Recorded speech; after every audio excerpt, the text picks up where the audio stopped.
Hello, welcome to this week's edition of The Road Less Traveled with Gary L. and Gigi's Boo. Hello, Gigi's Boo. Hello, Gary. What you up to? Just sitting here waiting on you to open the show. Yeah, and I was sitting here staring at a bunch of crap, and it got to be like 2 minutes after. I said, oh no, we're late. I've been sitting here. Okay. Been sitting here for the last 45 minutes waiting to start. And we end up being late. And then, end up being late.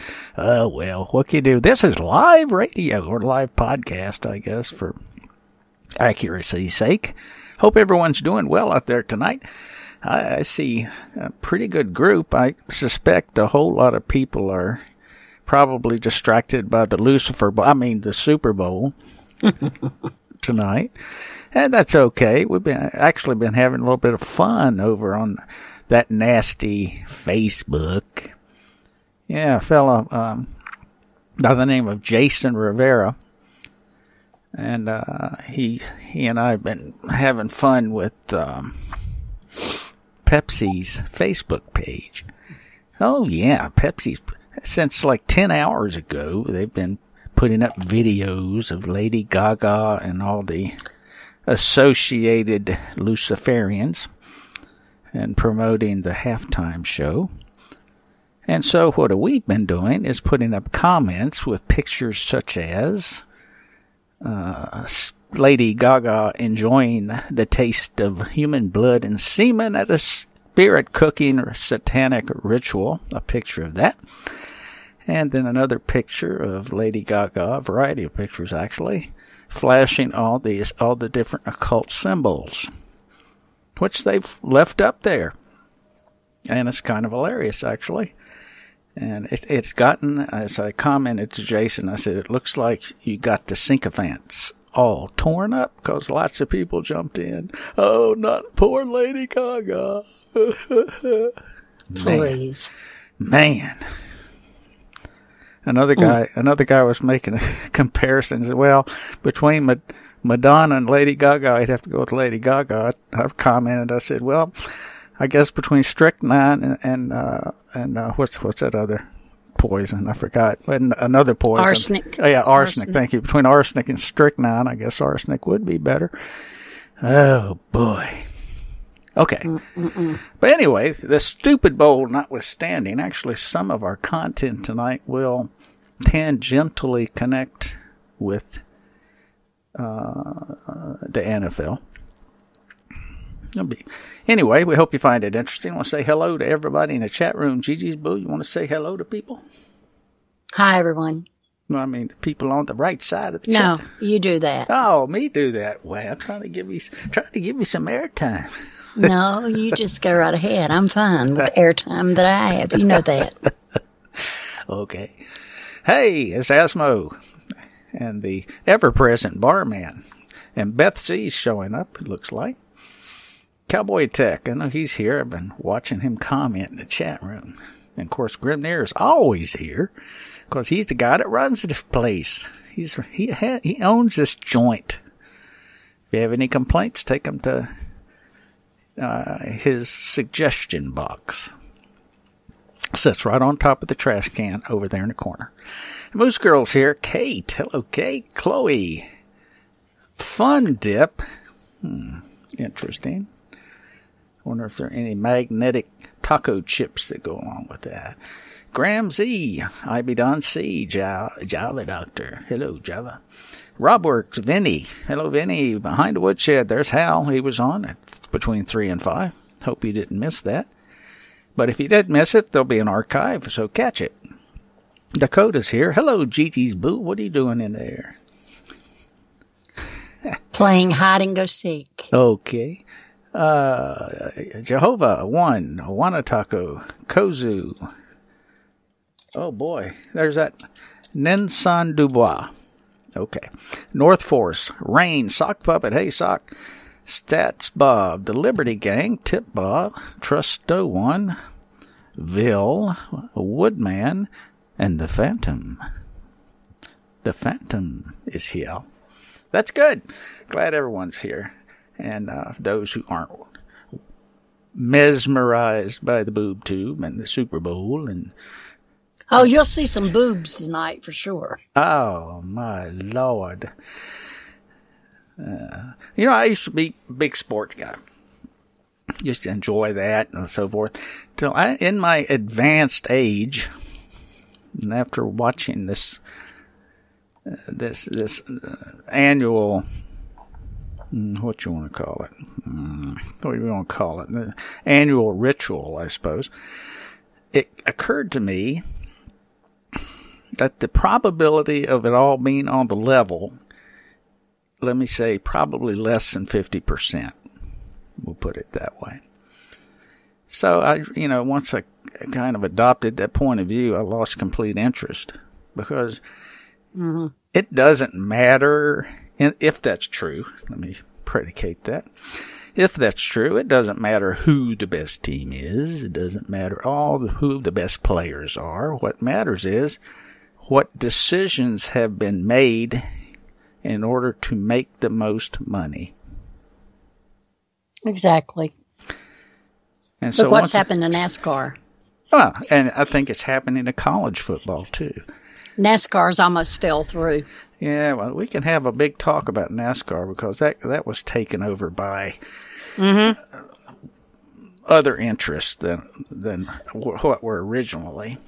See, I'm a Southern girl, and my granddaddy used to race, and he even raced a little NASCAR, and it was really fun because he raced with Junior Johnson, David Pearson, all those, and it was really, they got in there and they built their cars. There was none of this big stuff of, your sponsors or anything. You did it on your own. And if it was sponsors, it was your local people. You didn't have a Tide car or a Mellow Yellow car. Or, who's the guy that made me so sick that year? I just stuck my finger in my throat. Had a car and he was running a Viagra car. Can you believe that? Viagra car? Please. A Trojan Ends car. Why not run a tampon car? Please. A Kotex car. My grandfather had a fit when he saw that. He said, "Dear God." It's terrible, but it's just in the last 3 weeks, NASCAR's really gone down the tubes. There's a lot of them in there racing, making a little money, and man, zoom, they're gone. Yeah, it's a shame. And Greg Biffle came up around where we've got our property up in the mountains and approached my grandfather and wanted him to sell him his land. And my grandfather said, "It's not for sale." And he said, "Oh, no, everybody's got a price." So my grandfather said something like, "Okay, $7,850,000,000, named a big long thing, an acre. And he looked at my grandfather. He said, I guess you're right. It's not for sale." But he went on down and he bought some land in the community and cut a road up the side of the mountain. And it's called something Biffle Farms or something. He's never there. And when he is there, he's real rude. I know the fire department was having a fundraiser and he pulled through and he told him, he said, "You're going to have to let me through." "Oh, you don't mess them old mountain boys. You one of them, you know that." They tell him if he didn't want to wait, take his ass around and go the other way. He shut up. So he's never up there anymore, but they're all snobbish and, think they're better than anybody else, but it's out. NASCAR's gone. Circle the drain real quick. Yeah, it's a shame.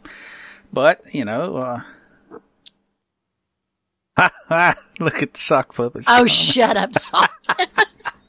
I got to read that. The sock puppet says that Viagra NASCAR runs harder than all others, being a new meaning to rubbing is racing.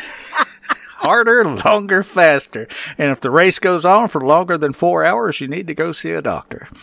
That's it. Oh, man. And also, if you develop a little dizziness, be sure to see the doctor also. That's right. Yeah, that's right.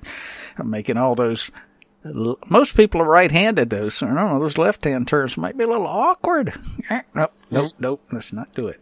Let's not do that. Oh, boy, we're going to have fun tonight. I see it coming. That almost makes me hate to transition into the real subject matter here. Yeah, we'll transition just a little bit. This is going to be a jaw-jacking night. Yeah. Oh, God, I didn't even need to say that either. Did you say jaw-jacking?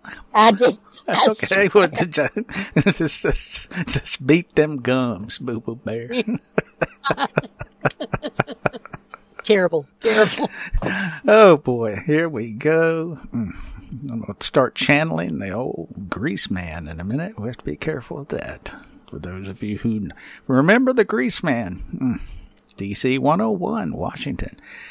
Drive time shock jock. He invented shock jockery. In fact, Howard Stern modeled himself after the Grease Man. Unfortunately, Howard Stern took it to a whole nother...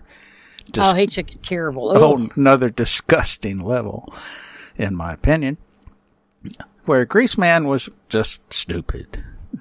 This magic code words that only his regular listeners understood, and it kept him out of trouble with the Let's just say it this FCC. way. He had a little more class. Yeah, well, he kept himself out of trouble with the FCC by creating his own language that only the listeners understood. Well, they understood it too, but he really wasn't saying anything like, I won't do it. But I enjoyed the Grease Man back in the day. He was great to listen to in drive time. He made those 11-mile, 45-minute drives each way halfway tolerable.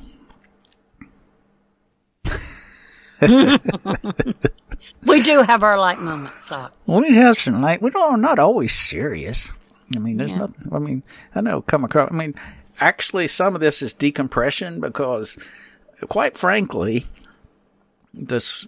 Of course, Hal mentioned it, and thanks, Hal, for the plug on the docuseries earlier today. That takes a lot of energy to go through that sort of stuff. It sucks the life out of you.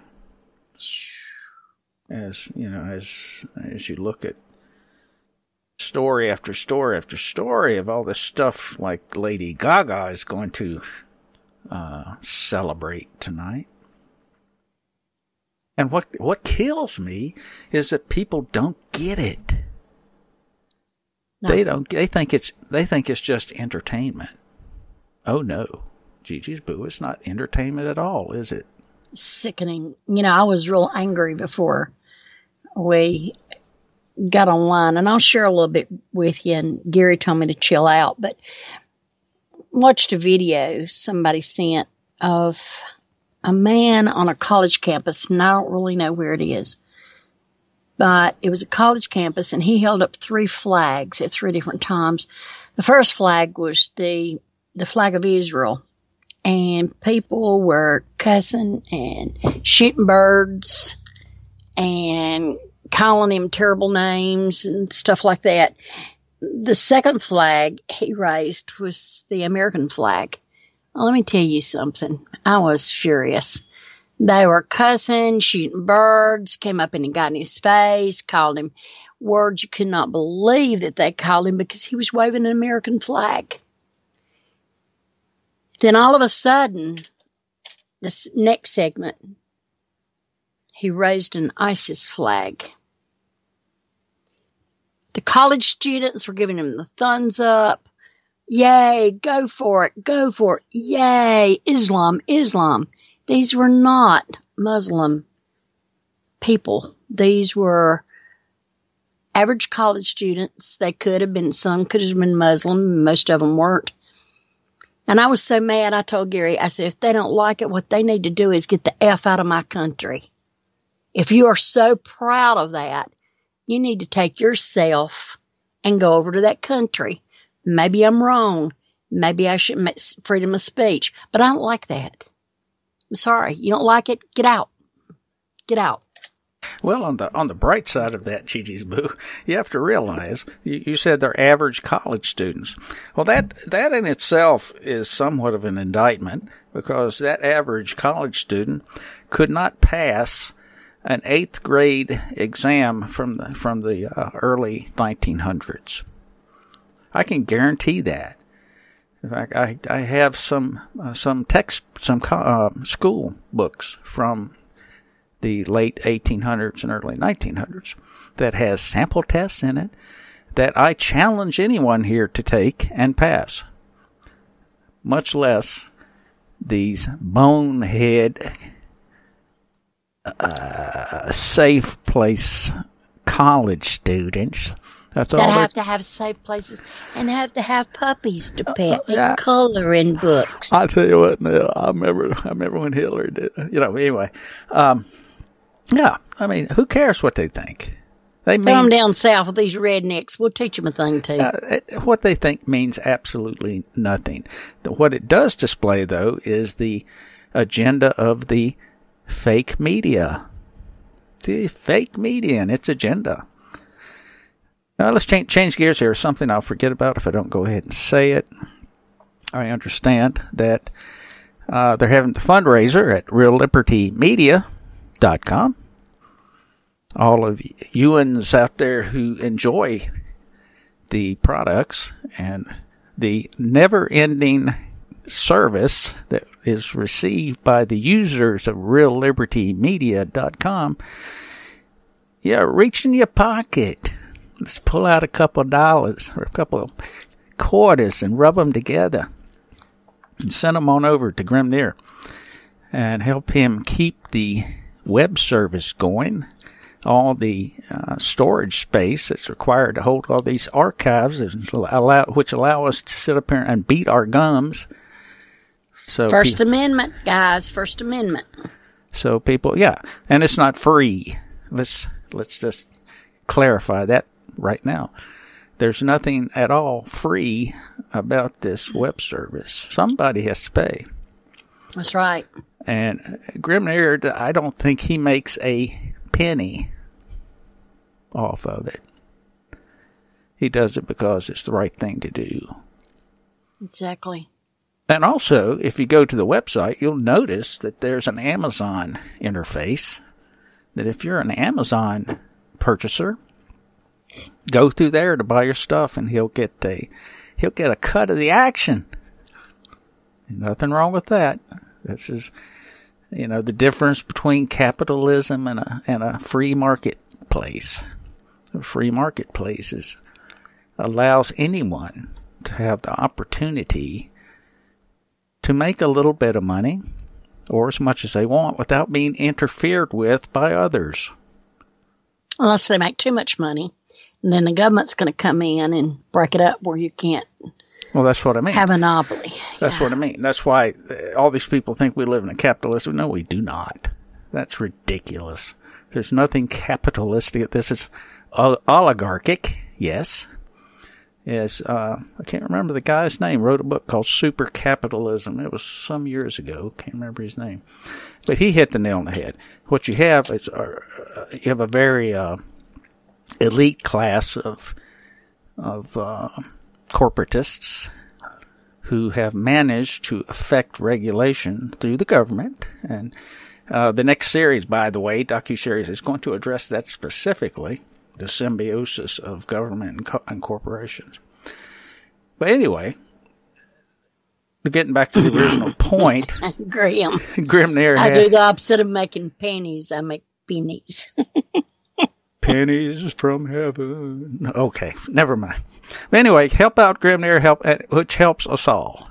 And see, that's the thing, it's not like it's you're not helping yourself here, because shows like Hal Show and all the other shows that are on Real Liberty Media, man. Let me say something. There's not a show that comes on Real Liberty Media that's trash. It's informative. It's, you have fun. Yeah, you do. But it's always informative. And that means a lot if you get the true stuff instead of fake news, fake news, fake news, all this stuff you hear going on. But the shows that you see here, you get the real thing. You really do. Yeah, and I think it's really important to remember this, and I think we touched on this last week, that we are in a potentially very transitory period. People are sick and tired of lies from the media. Many people are, more people perhaps than before.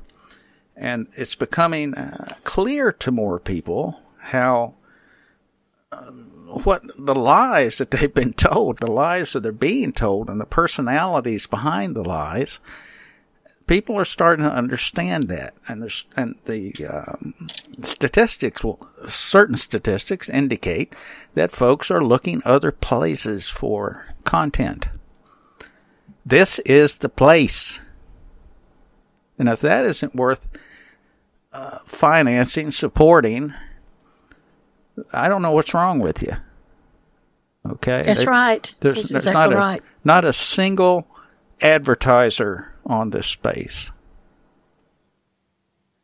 Now, let that sink in. Mm-hmm. Anyway, thanks, Grimner, for all you do. And Hal's just released his blogcaster. So if you want to jump over there to Hal's blogcaster page, you'll see today's show if you missed it earlier. Okay. We got hung up on safe spaces, Boo Boo Bear. I needed a puppy to pet, but I've got Atticus here. Our Cocker Spaniel gave us a scare this past week. He howled funny, very, very funny, two howls. And then all of a sudden he got up and moved and walked and ran into our bedside table and Gary wasn't here. I was on the phone with him and walked back. And when he did, I said, there's something terribly wrong with him. And when I reached down and picked him up and got him on the bed, he couldn't stand up and his back legs were dragging and I was having a fit. So called a relative, had them come over, and we managed to get him to the vet, and we seemed to think he had a seizure. They told us just to watch him. They didn't want to put him on any medicine, but we pet our puppies here, and in fact, we don't have the Super Bowl on. We got the Puppy Bowl on. It's on TV, the Puppy Bowl, and it's really cute. But puppies. We have our own puppies to pet. Yeah, the Puppy Bowl. I wonder how the bookies fixed that one. Dog biscuits? What do you think? I don't know. Don't know. Anyway, that's actually kind of sort of a segue into what we wanted to, I don't know, kind of just generally discuss. And that's the concept of two things. One are traumatic central nervous system injuries and traumatic psychological injuries. And I think it all sort of ties together with many of the experiences that some people have had. Right, GT's Boo? Right. Mm-hmm.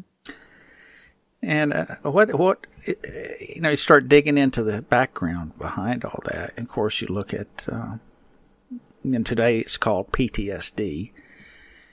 But in the past, it had other names. Shell shock came to mind. Mm-hmm. But there was actually some terms prior to that. So the recognition of these disorders have quite a history, actually.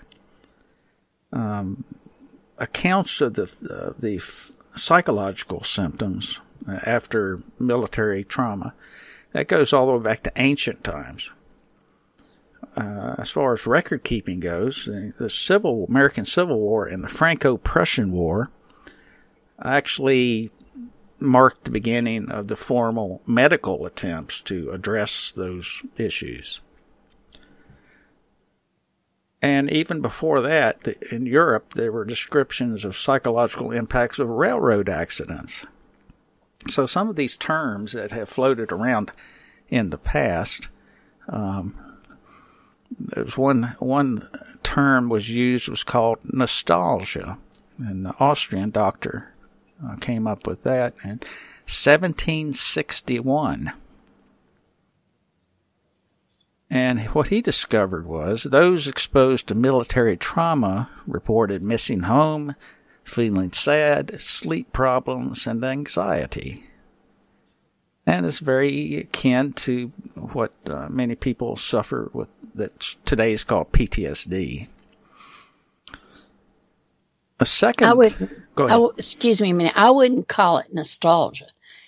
That was a word he just used. Nostalgia is where you miss something, or you think back on a time that was very good, or something like that. I wouldn't call it that. No, that's kind of call it pure hell. That's kind of what he called it, or missing home, feeling sad, blah, blah, blah.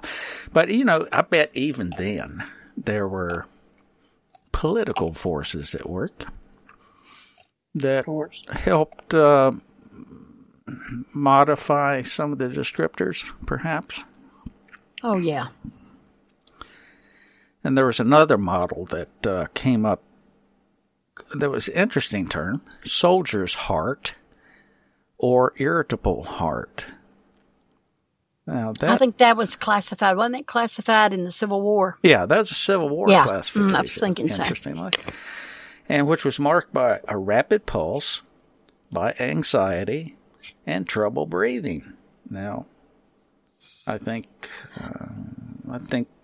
know. You want to touch it, Judy? Suppose? Oh yeah, that sounds like a panic attack to me. I have those, and the heart does race. Now, let me touch on this just a little bit and go back. Sure. Panic attacks, people say, can be learned. I disagree, and most all the doctors that I've ever seen will tell you they're not. You are born predisposed to have the fight or flight reaction, and most people can distinguish when it's real and unreal, and it doesn't have a lasting effect. With people that have this predisposed condition of panic, the fight or flight, always in the flight, gonna run or either fight. That's not something that's learned. Now, let me say this. When we go back to these soldiers that we're talking about, the shell shock and on down, the ones that this affected them had to be predisposed for it. If not, why didn't it affect everybody? Everybody that went to war. And you see, it doesn't. It does bother some people, not to the point of being post-traumatic stress disorder, but where they can overcome more of it. They might not talk about it, but they can overcome it. Where people who are predisposed can't help it. They just can't get over it. It's just one of those things that you have to learn to live with. I'm sorry. Go ahead now. No, it's okay. And thanks for bringing that up. And actually, I was thinking while you were talking, that kind of marks the distinction between the actual physical and the psychological. The two apparently have been treated this way as two separate things. The soldier's heart considered a physical thing. And a fellow by the name of Dr. Jacob DaCosta studied the Civil War soldiers with these cardiac symptoms, and he described it as an overstimulation of the heart's nervous system, and it actually got a name, DaCosta syndrome. And they would drug up the soldiers and send them back into the game. Mm-hmm. And what did that lead to later? Drug addiction. Yeah. Drug addiction was just as prevalent as it is now. But the doctors back then, they were able to, you could get it more freely. Mm-hmm. You can go, I need morphine or a Londrum or whatever. And it was easier to get. There wasn't rules like they are now. Mm-hmm. Yep. And then later on, around World War I, that was terrible. Another term came up called shell shock. And that's the one that folks in my generation were more familiar with, was the term shell shock. Yeah. And they were seen as being a reaction to the explosion of artillery shells. Mm-hmm. And includes panic and sleep problems, among others. And honestly, if you go on YouTube and just type in World War I shell shock, it'll bring up videos. And they had it terrible. Mm-hmm. Very, very bad. And couldn't even walk. They called some of the different gaits different ways, like wind walking, like they were walking into the wind. Mm-hmm. And another walk was ice skating walk. Mm-hmm. And the other one was dancing walk, because they would just hop around different places. It was terrible. Mm-hmm. And they didn't have anything much to treat it with back then. What they did is they did massage therapy and diet, which is very important. We all talk about diet. Diet is really important.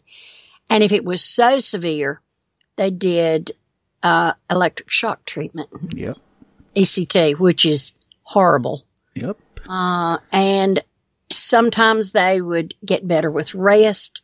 But I watched one, and Mother watched it with me, of one man who would just fall down. He couldn't walk, and he would slide around almost snake-like. And they got him well enough to where he could stand up. And he walked out, and he was dressed in the suit. But as I watched him, he had the pin rolling effect with both fingers, with both hands. Mm-hmm. He would take his thumb and all of his fingers, and he was constantly moving them. Mm-hmm. So that little bit of movement never did leave. It did something to the central nervous system. Mm-hmm. And it was there, but it was terrible. And I was thinking, oh God, just what they went through. One gentleman talked about, he wrote home and he said, I've seen so many horrible things. I'm trying to think of his name. I believe his name was Arthur Hubbard. And he wrote home and told his family that they had strict orders, that they did not take prisoners. He said it didn't matter if they were wounded or not. And he said that he came upon a dugout, and there were some German soldiers who came out with their hands up. They were going to give up. They were shot. They were in pain. And he said, I had my orders. I had to kill them. But he says, that's a sight that I will never, ever get out of my mind. Then there was another time where he himself was buried in a dugout, from all the explosions around, and he had to climb out of the trenches, dig himself out of the trenches. And it was horrible. He talked on about how horrible it really was, and they didn't have anything to treat it. Mm-hmm.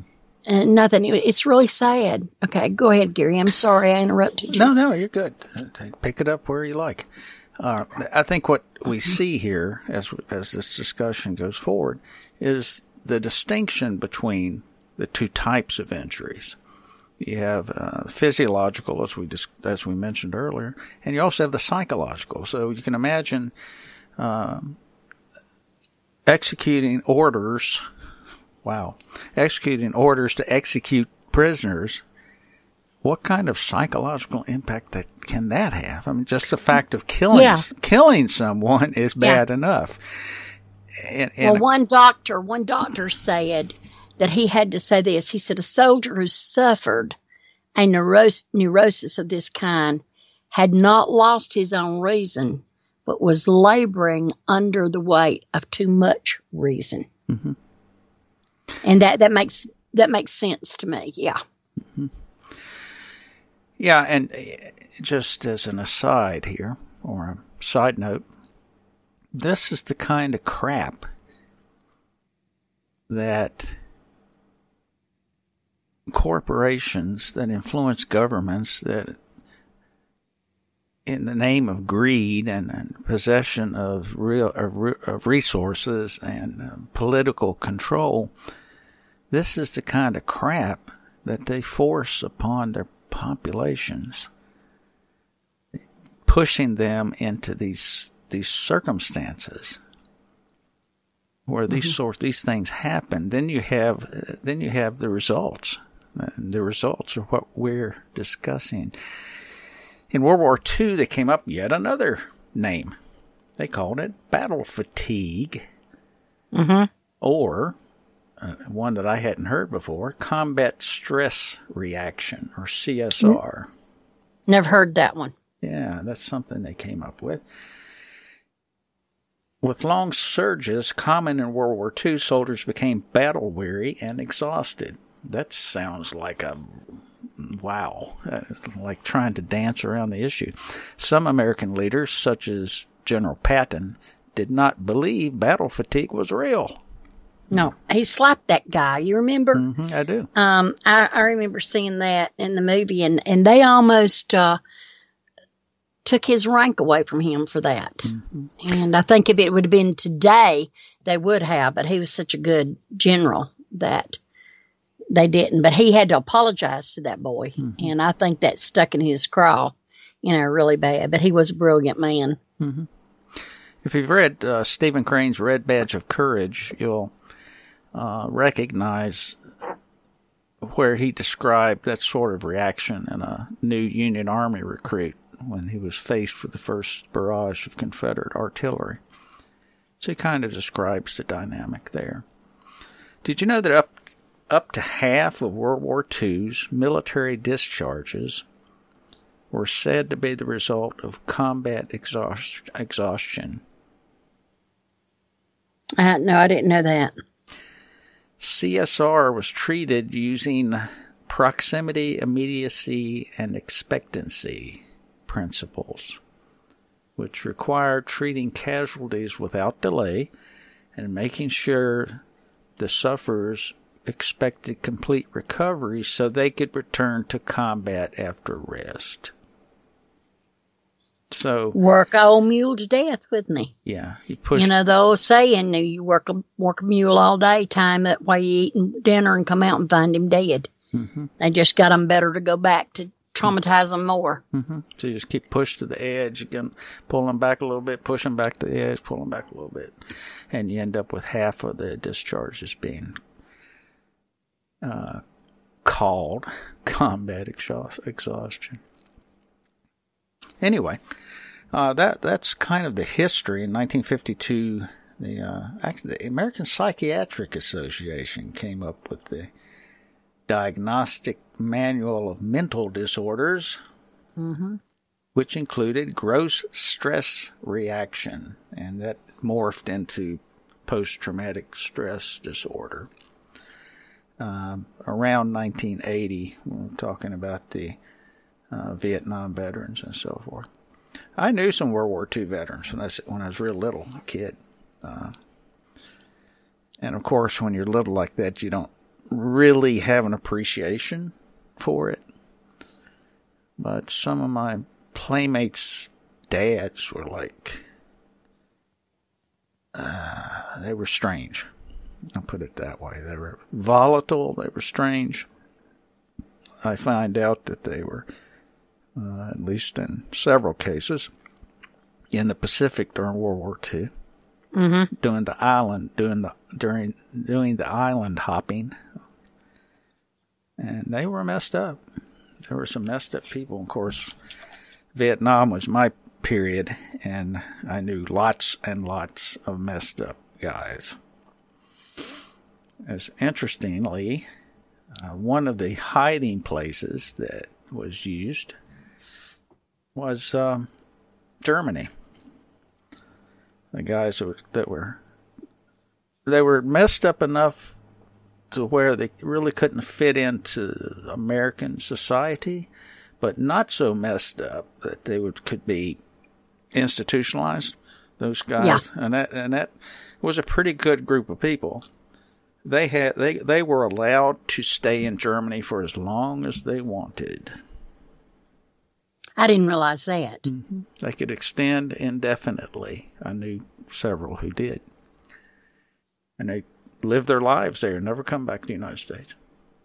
That's where they hit them.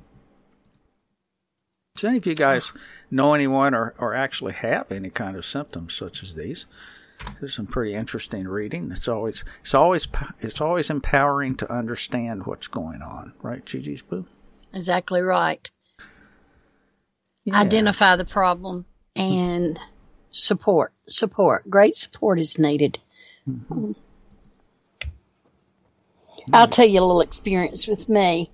My friend and I were we had been up to the reservation. We were gambling a little bit, and her boyfriend was driving, and one came out of the blue and hit me, because they do that. They come out of the blue. And we were going down an interstate, and I was looking for a place to get out of that car. I was going to get out. And I was screaming, "Stop the car." And thank God we were near an exit, but her husband pulled over and he stopped, and he just kind of ran the car along beside me. I was running, and she was right behind me, and she managed to get me to get back in the car, promising that as soon as we got to the exit, that they would exit off and let me out. So I managed to get in the car, just sweating profusely, having a terrible time, and pulled up, and thank goodness there was a big parking lot. I think it was Walmart there. And he stopped the car, and I got out, and man, I could run like a deer. I'm telling you, I could move it on down the line. And so she knew what to do for me. I have medication that I take when one hits that severe. And so she just kind of ran along with me and put the pill in my mouth and made me swallow. And so it took 15 to 20 minutes for it to take effect. And as it started to take effect, I began to slow down. The running slowed down. She was actually afraid that I was going to fall over from running so long. Got me back in the car with the instructions to lay down, and she would hold me. And she explained to me that they were going to lock the doors to keep me from opening the door and jumping out. Well, by that time, the medication had taken effect, and I was able to get the rest of the way home. I even managed to nap a few minutes. So when we pulled up, she got me in the house. And there was no reasoning with me at all when I wanted to run.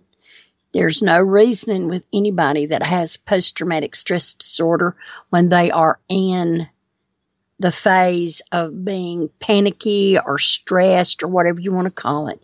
Even a flashback.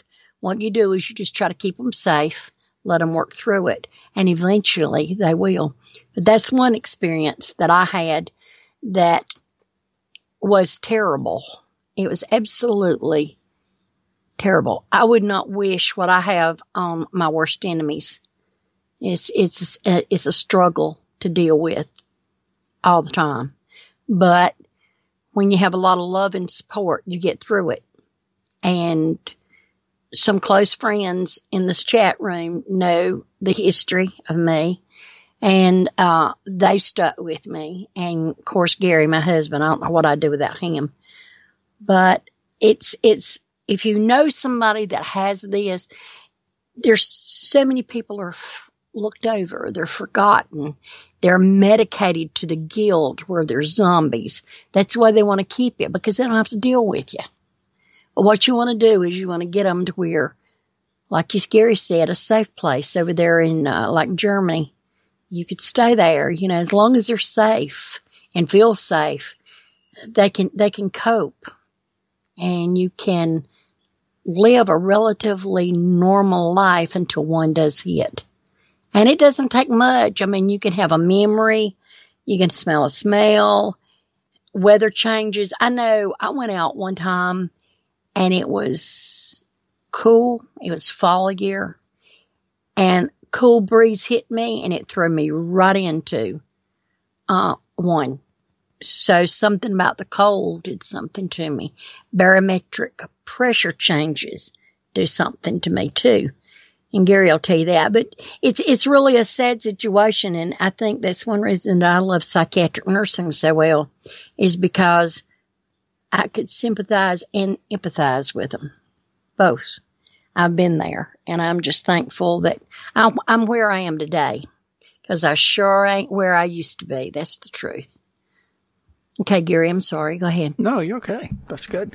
As you alluded to earlier, as far as medicating and was concerned, the heroin has an interesting history.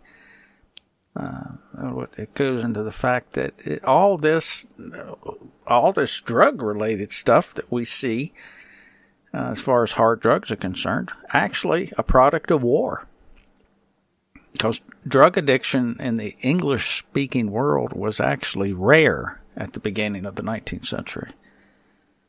But at the end of it, it was pretty common. Yeah, Gary, didn't they give the German soldiers speed? I don't know. During World War II, somewhere I read about that. I'm not for sure that that's true. I read that somewhere. I don't know. At least in the United States, this was the case.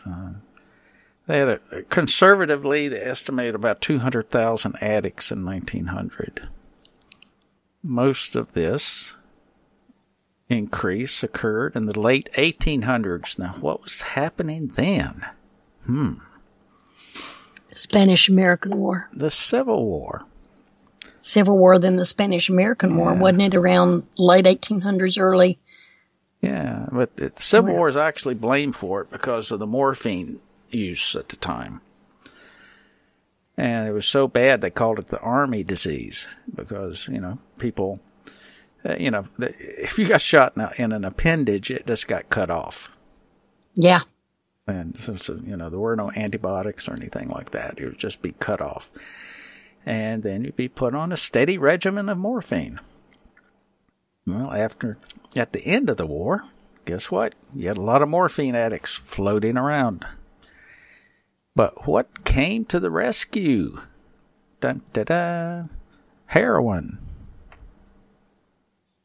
Another opiate. Mm-hmm. And it was the miracle drug designed to solve the morphine addiction. The non-addictive heroin, according to Bayer. And so they just substituted heroin for morphine. And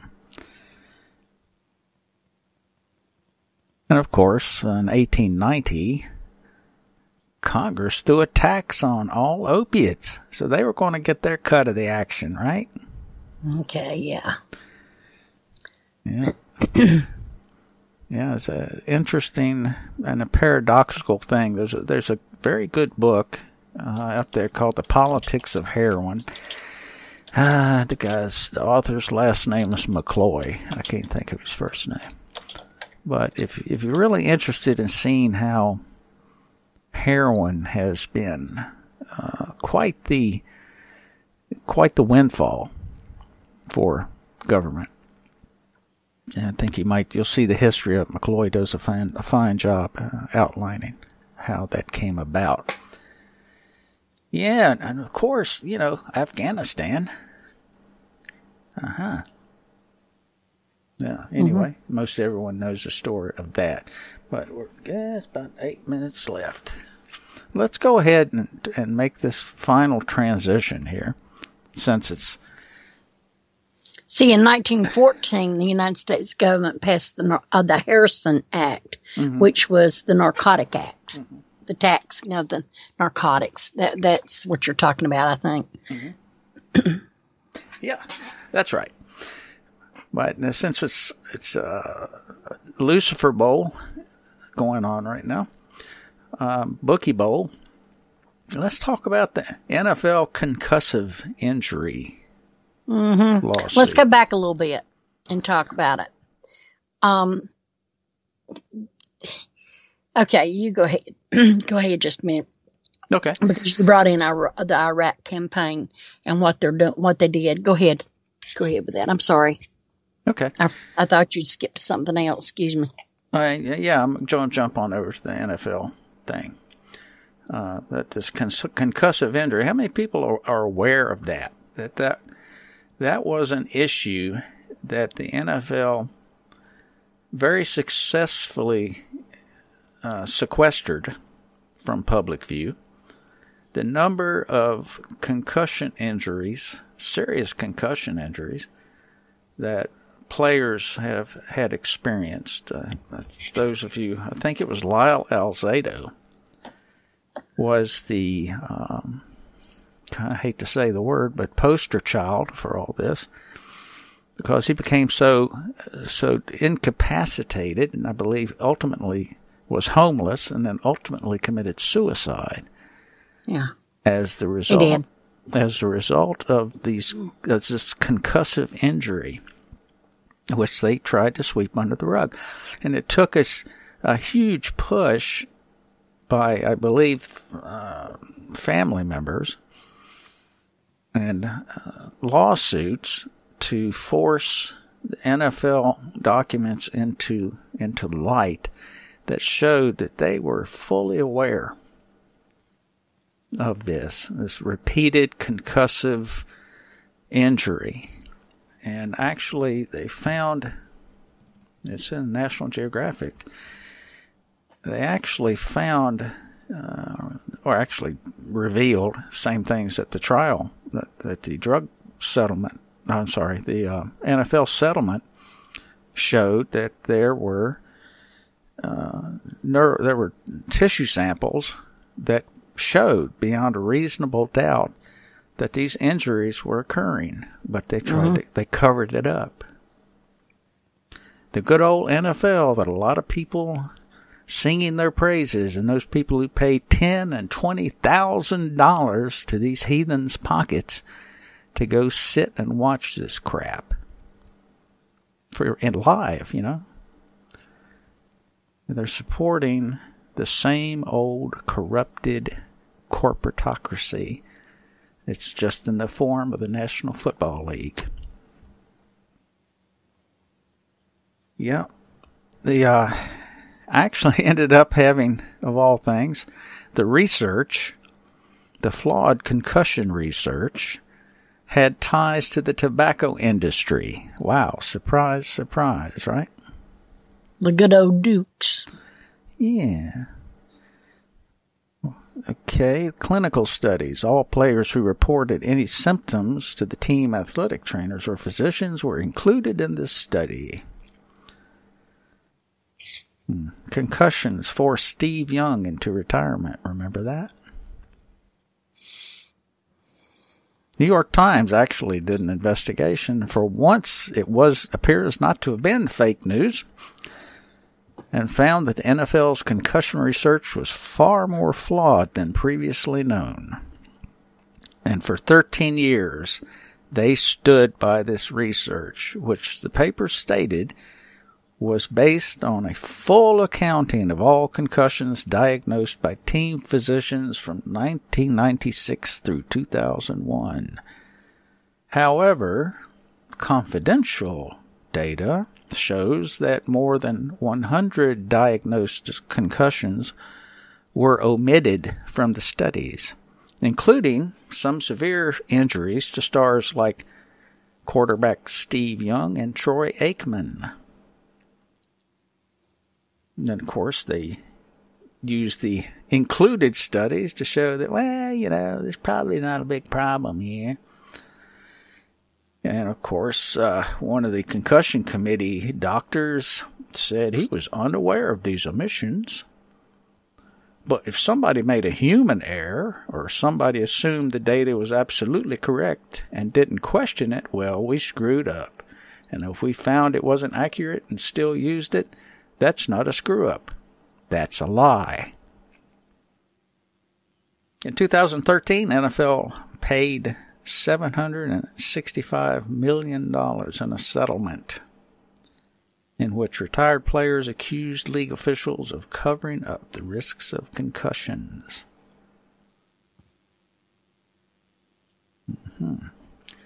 So, as we see, the game just rolls on. Instead of soldiers, we have entertainers, highly paid, short-lived entertainers.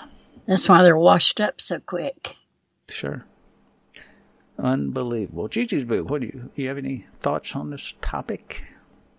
Well, I read some studies from some doctors whether it was a hit to the head or a blast, such as shells.